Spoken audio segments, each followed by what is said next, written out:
Today I want to talk about behavioral technology. Technology is separated into two different ways. On the left here, you'll see that we have the technology of tools. This is your software, gadgets, things that we typically call and label as technology.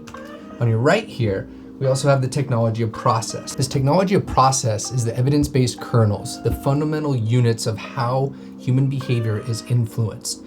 These contingencies and structural design around these are the processes that behavior analysis, the field, the very study, scientific exploration of human behavior, has been trying to understand and uncover for about the last 100 or so years. So the technology of tools, these sensors, gadgets, those sort of things coming together with our understanding of how behavior is influenced, that is the contingencies that shape our behavior, is what we would call a behavioral technology. The main area behavior analysts operate within, the main behavioral technology that has been created and scaled up, is treatment and assisting people with autism and neuro differences. I'll make sure to include a long list down below of different behavioral technologies that I've found and links to where you can go learn more. First, I wanted to demonstrate what this technology of tools could really do. So let's jump into that.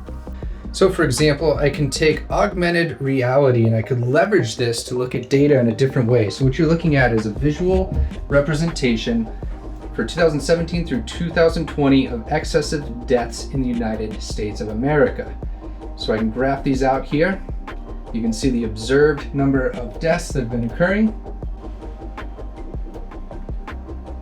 So you can run what we call a threshold to look at statistically what would be abnormal, and then further look at the excess here in red.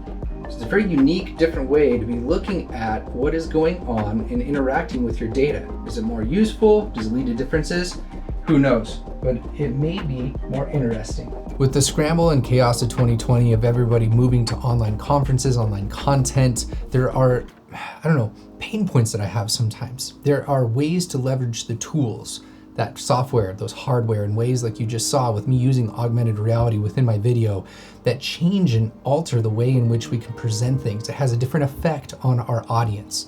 So while you don't have to use that one in particular, I challenge and implore you as creatives, as people that are out there that are creating behavior analytic content, sharing, disseminating our science, to think about ways in which you can actually leverage the technology and explore ways in which this might aid in our dissemination, or at least just people paying attention to and listening to us. Reflecting in the last few months, one thing that I've really neglected here is, or rather I assumed but wasn't demonstrating, was the importance of data-based decision-making and showing how things actually, become known, become facts, what it is that I'm rooting my statements in. So that's something I'm gonna be working to do more here, trying to leverage the technology of tools with the process that I've been talking about and sort of combining those into something that hopefully entices people but demonstrates what it is that this field is really about.